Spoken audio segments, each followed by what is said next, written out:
성령 강림 후 제2주 주일 사부 예배에 주님 전에 나오셔서 하나님께 예배드리신 여러분들께 여러분들을 주님의 사랑으로 축복합니다.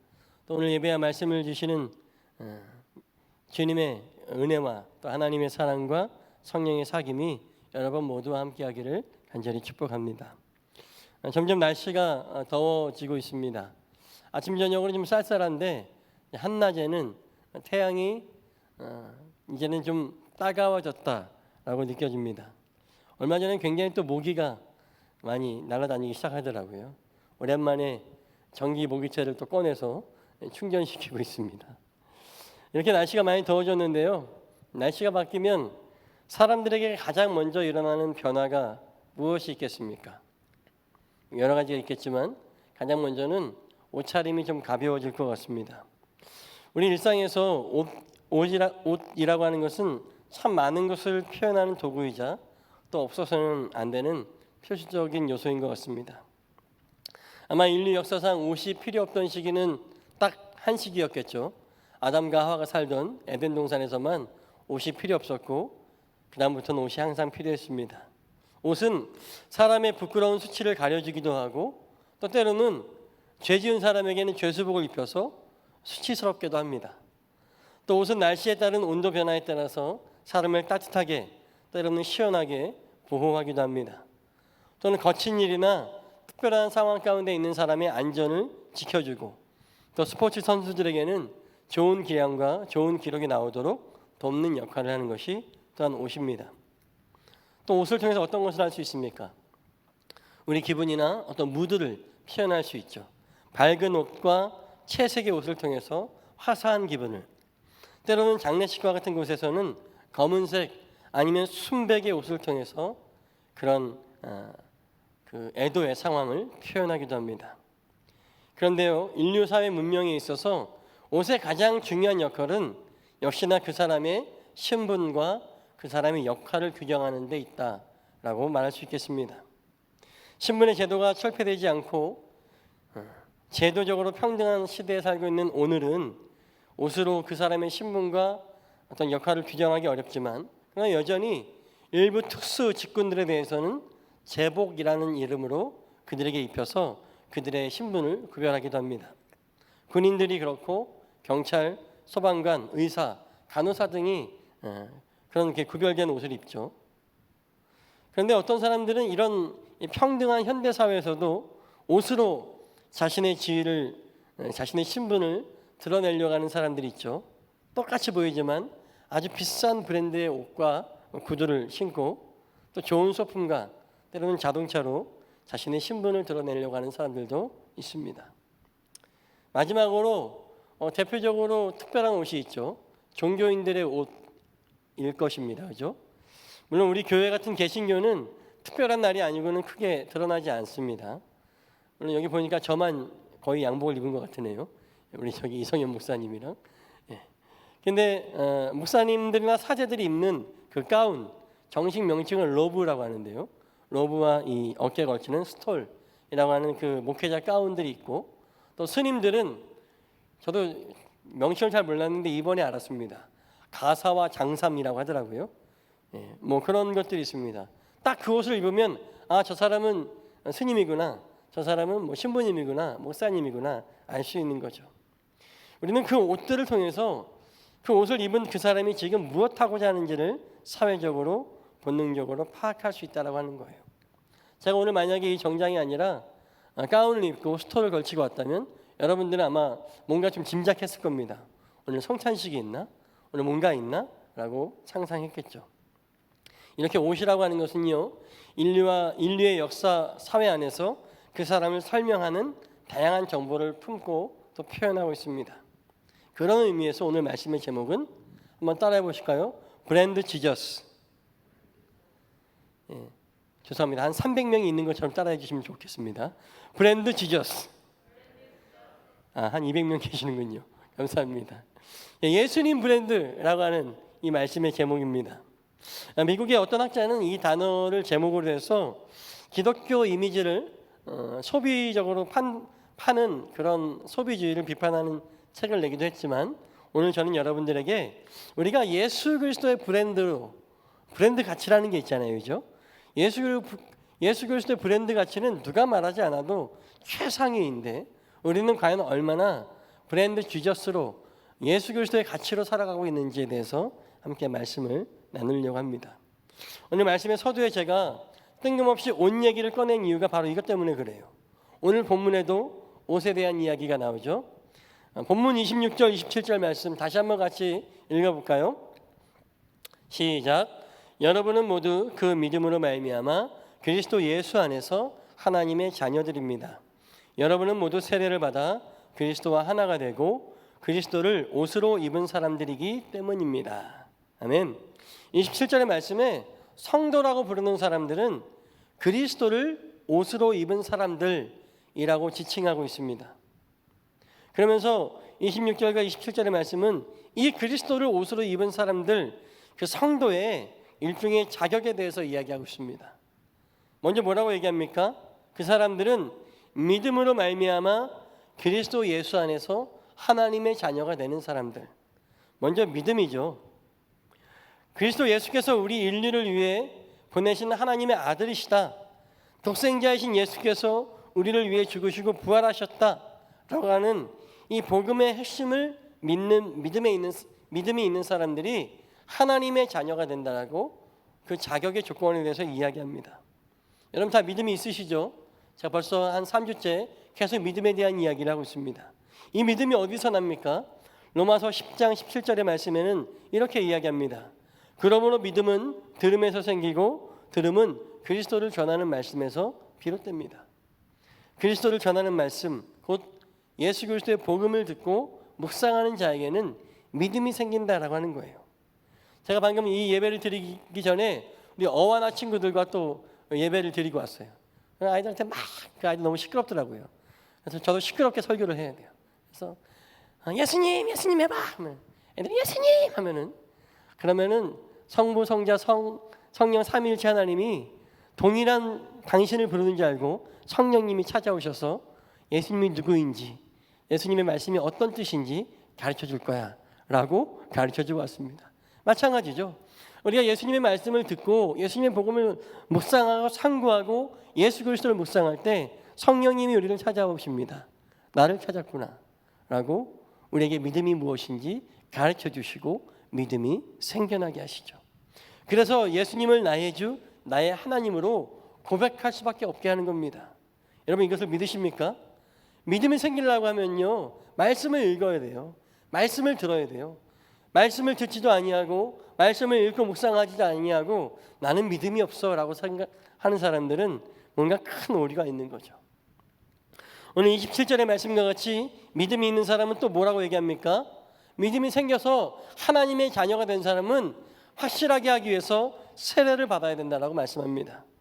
세례는 우리가 교회적으로는 여러 성도들 앞에서 이 사람이 우리 좋은 교회의 성도가 되었습니다라고 알리는 예식이기도 하지만 본질적으로는 한번 따라해 보실까요? 세례를 통해 그리스도와 하나가 되어집니다. 아멘. 세례는 우리가 그리스도와 하나 연합되어지는 것을 의미하는 거예요. 세례라고 하는 말은 밥티즘, 밥티조마이 이렇게 얘기하는데요. 이 말의 뜻은 말 그대로 머리에 물을 붓는 일종의 종교적인 예식입니다. 이러한 의식은 우리 기독교에만 있는 게 아니라 타 종교에서도 형식만 좀 다르지 비슷한 예식들이 많아요. 근데 우리 기독교에서 이 세례가 중요한 것은 거듭남의 표징이기 때문에 그렇습니다. 세례는 우리가 이전에 옛사람의 삶에서 끊어지고 옛사람의 삶에서 아예 죽어지고 그리스도 예수 안에서 새롭게 태어남을 의미하는 것이 세례예요. 한마디로 옛사람은 죽고 새 사람은 살게 되는 것, 이것의 상징적인 의식이 세례입니다. 사도 바울은 갈라디아서 2장 20절에 이렇게 얘기하죠. 나는 그리스도와 함께 십자가에 못 박혔습니다. 이제 살고 있는 것은 내가 아닙니다. 그리스도께서 내 안에 살고 계십니다.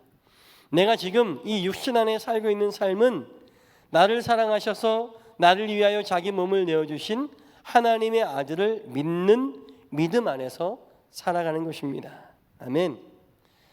신학적으로 얘기할 때 이 갈라디아서 2장 20절의 말씀이 세례의 정확한 의미를 이야기해 준다라고 할 수 있습니다. 이제는 나로 사는 것, 나의 의지, 나의 판단을 믿고 사는 것이 아니라 내가 세례를 받음으로 이제는 예수 그리스도를 믿는 믿음, 예수님을 전적으로 신뢰해서 나의 판단, 나의 의지, 나의 생각이 아니라 예수님의 판단, 예수님의 의지, 예수님의 생각으로 살겠습니다라고 고백하고 증명하는 것이 바로 이 세례 의식입니다. 그런 삶이 바로 세례받은 성도의 삶입니다. 제가 신학교 다니던 시절 조직 신학을 가르치시던 한 교수님의 은사님 얘기를 들었습니다. 그분은 미국의 조직 신학자인 슈베르트 오그덴이라고 하는 분이신데 굉장히 현대의 유명한 신학자입니다. 이 오그덴이라고 하는 분이 유년 시절에 자기가 세례받던 경험을 말하면서 세례의 의미는 분명히 죽었다 깨어나는 것이다라고 가르쳐 줍니다. 그분은 미국의 미시건주에 있는 아주 보수적인 교회에서 신앙생활을 했는데요. 그 교회는 세례를 받기 위해서 1년 동안 세례 교육을 받습니다. 4주 5주 받는 게 아니에요. 1년 내내 받아야 돼요. 그리고 고난주간의 마지막 날 토요일 저녁에 마을 뒤편에 있는 산으로 올라갑니다. 뒷산인데 엄청 높대요. 막 올라가면은 거기에 물이 있는데 그 물이 뭐냐면 나이아가라 폭포의 상류가 바로 거기에 있습니다. 온 교우들이 고난주간 토요일 저녁에 그 산에 올라가서 계속 기도하다가 자정의신하고 저 멀리 우리 교회에서 야외 그 부활절 야외 새벽예배 드리면 딱 동이 터오잖아요. 딱 그 시기에 이제 세례를 베푸는 거예요. 근데 어디서 베푸냐? 나이아가라 폭포 상류 그 강물에서 침례를 베푸는 거예요. 이 어린 오그덴이 자신의 차례가 되어서 세례 받으려고 들어가는데 마침 이 강물이 지난밤에 비가 많이 와서 물이 엄청 부른 거예요. 조심스럽게 들어갔지만 거세진 강물에 이 어리고 연약한 오그덴은 그냥 휩쓸려서 떠내려가기 시작했습니다. 꼼짝없이 죽게 되었어요. 네, 다행히 토요일 날 못 올라오고 주일 새벽에 올려오던 흡알대가 그 어린 오그덴을 발견하고 휙 이렇게 건졌다라고 하는 거예요. 죽을 뻔했다가 거의 죽었다가 다시 살아나게 됐습니다. 그는 위대한 신학자가 되었는데요. 그 위대한 신학자, 조직 신학자 또는 좀 어려운 얘기지만 과정 신학자가 되었어도 그는 항상 그 세례의 감격을 갖고 그 믿음의 기초를 잃지 않았던 사람이었습니다. 여러분, 세례는 이러한 의미예요. 누군가는 이런 극적인 경험을 통해서 세례의 의미를 되새기기도 하지만 그렇다고 여러분 이러한 세례가 없다고 해서 다른 세례가 형식적인 것은 아니에요. 우리가 세례를 어떤 마음으로 받고 세례 받은 이후에 어떤 믿음으로 살아가느냐가 훨씬 더 중요합니다. 또 말씀에 있는 것처럼 그리스도와 하나가 되는 것은 무엇을 말합니까? 갈라디아서 2장 20절 그 말씀을 되새겨보면 여러분 잘 아시는 유기성 목사님이 예수님의 사람이라고 하는 그 제자훈련 책에서 늘 주장하잖아요. 나는 죽고 예수가 사는 것이다. 즉 예수 그리스도와 하나가 되고 예수 그리스도와 연합하는 것은 내가 없어지고 예수님만이 남는 겁니다. 아 목사님, 그럼 우리는 껍데기입니까? 우리는 로봇입니까? 아니요. 이것은 우리의 주체적인 의지가 없어지는 것이 아니라 이미 예수님께서는 우리 인간의 모습으로 오셨기 때문에 인간의 희노애락을 다 이해하고 다 품고 계세요. 그러니까 굳이 내가 나서지 않아도 예수님이 다 알고 계시다라고 하는 겁니다. 또 예수님은 하나님이시기에 그분의 판단과 그분의 계획이 나의 판단과 계획보다 훨씬 더 완전하시고 또 나를 가장 잘 아는 분이시기에 내가 표현적으로는 죽어 있다 할지라도 내가 사라지는 것이 아니라고 하는 것입니다. 예수님께서 나를 가장 잘 대변해 주세요. 예수님께서 가장 나를 위한 좋은 판단과 계획을 갖고 계시다라고 하는 것입니다.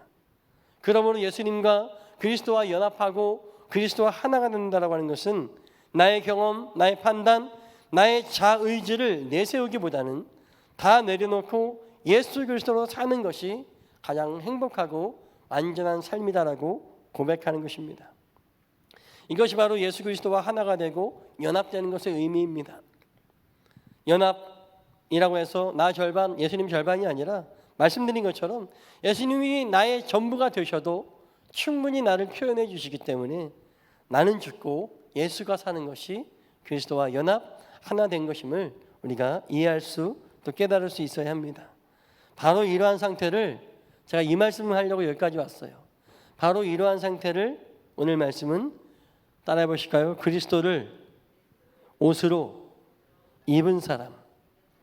즉 나는 죽고 예수는 살아서 내가 그리스도와 완벽한 연합, 일치가 되어진 삶, 내가 나를 내세우지 않아도 예수님이 나보다 나를 더 잘 알아서 내가 원하는, 내 영이 원하는 것을 다 지시하시고 열어주시는 그 완벽한 일치, 연합의 상태가 그리스도를 옷으로 입은 사람의 상태가 되는 것이다라고 얘기합니다.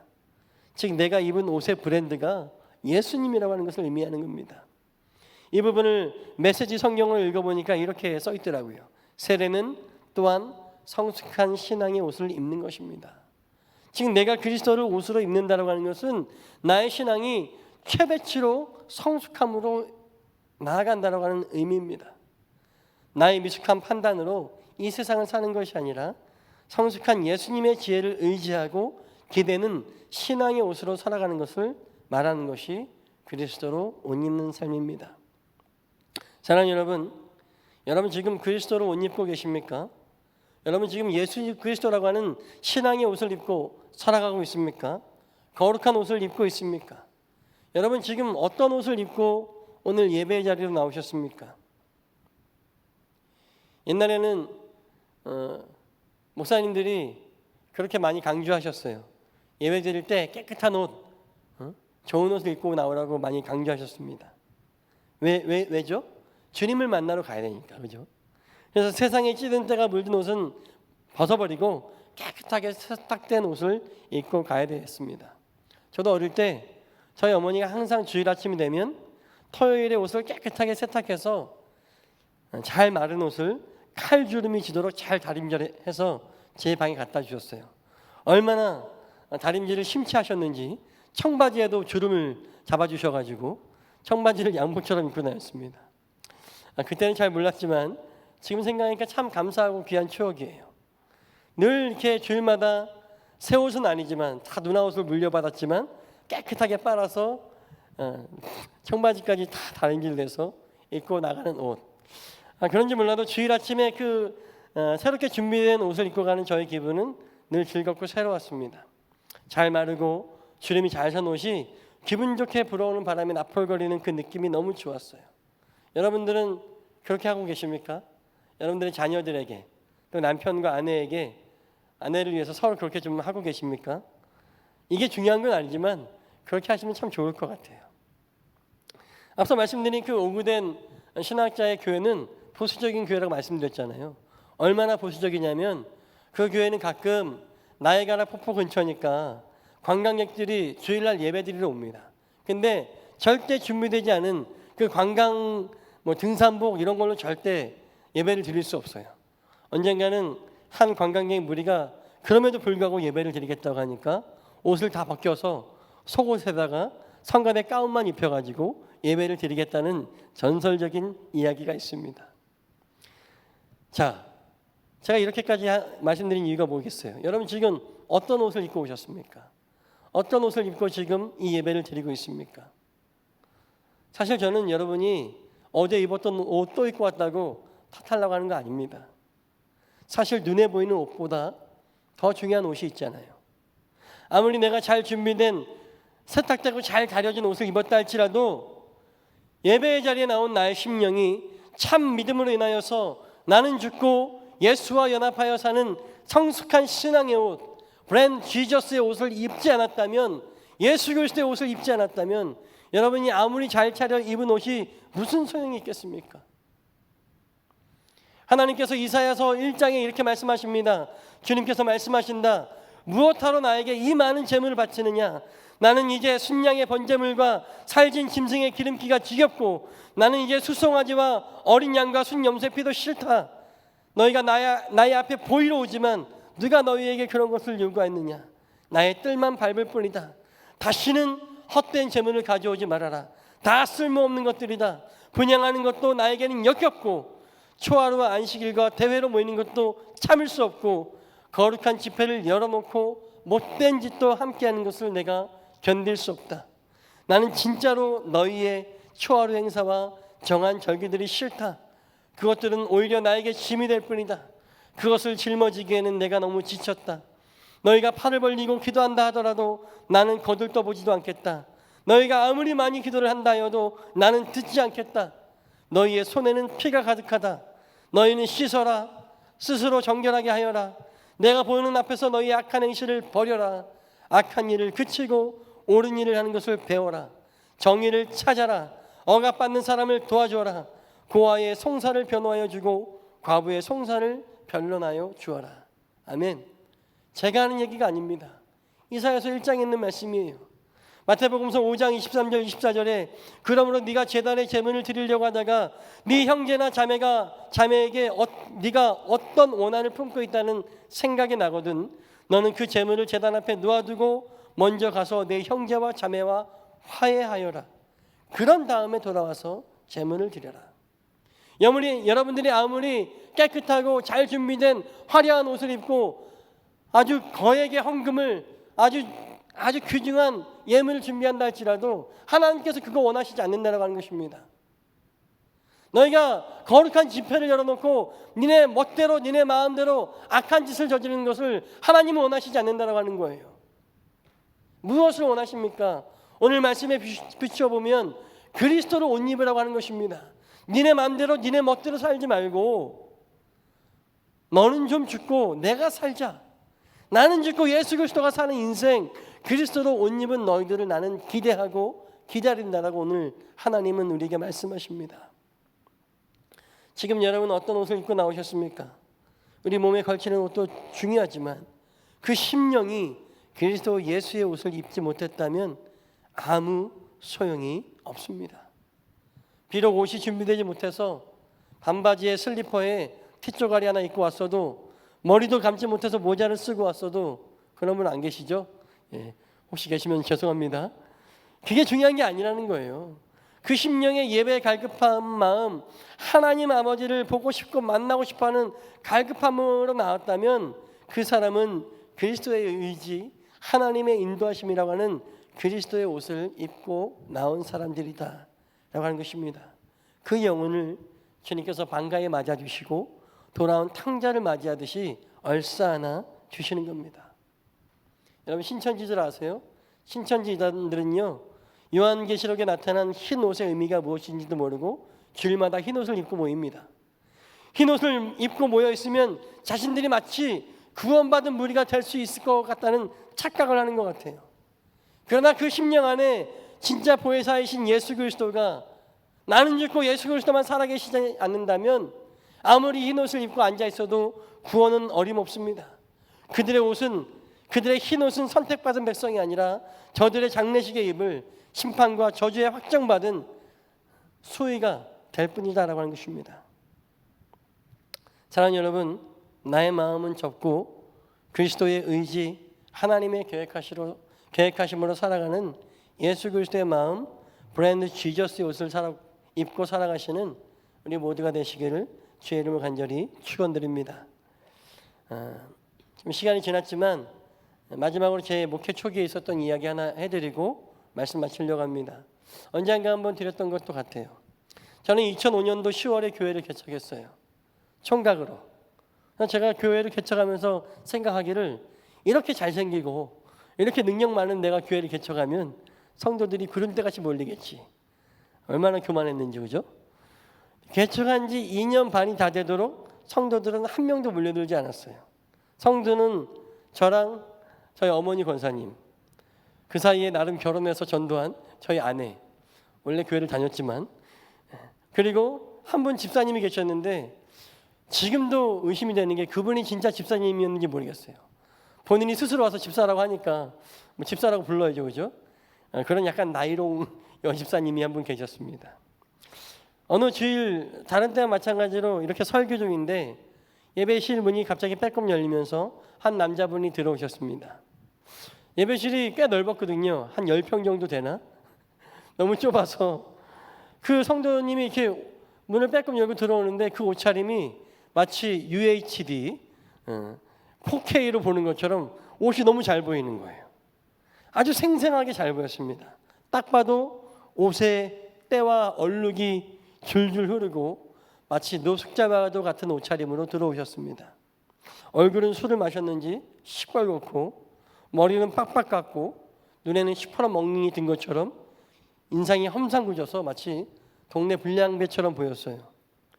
딱 설교를 하다가 들어와서 그냥 잠시 어서 오세요 인사를 했는데 마음속으로 큰일 났다 이런 생각이 들었습니다.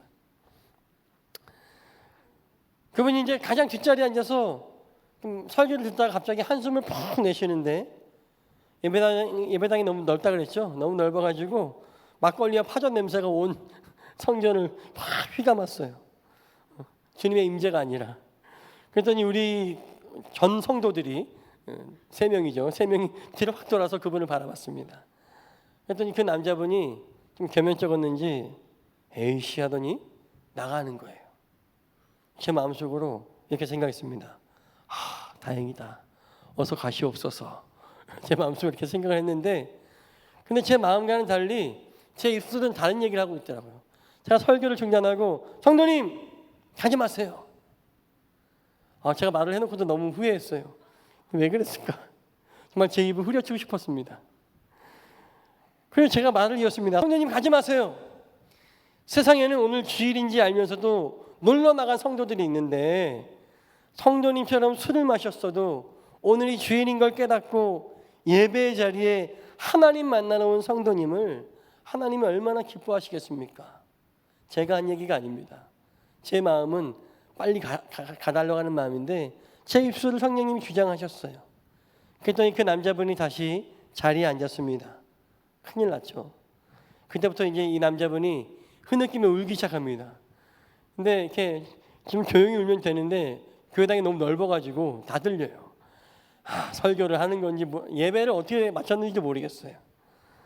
근데 그 이후에 그 남자분이 더 많은 스토리가 있지만 얘기 안 할게요. 함께 점심도 먹고 오후 예배도 드리고 저녁 늦게까지 저와 이야기를 하다가 돌아가셨습니다. 이야기를 하면서 제가 아내가 이제 먼저 집에 간다고 해서 돈 있으면 빨리 좀 주라고. 이야기가 맞춰지면 돈 달라고 할 것 같았거든요. 2, 3만 원을 주머니 준비했는데 돈 달라는 얘기도 없이 그냥 돌아갔습니다. 다음 날 새벽부터 그 성도님이 예배에 나오기 시작했어요. 얼마나 무서웠는지 몰라요. 왜 나오시는 거지? 일주일 내내 새벽기도 나오십니다. 그분이 무서워서 피곤한데 새벽기도 빠지도 못하고 맨날 새벽기도 설교하러 가야 되는 거예요. 그러더니 그 다음 주일에 또 예배 오셨어요. 저에게 전도사님 저 술 끊었습니다. 제가 아니 너무 잘 됐잖아요. 그죠? 어떻게 끊으셨어요? 왜 끊으셨어요? 그랬더니 그분이 하시는 말씀이 저도 전도하고 싶습니다. 너무 무서운 거예요.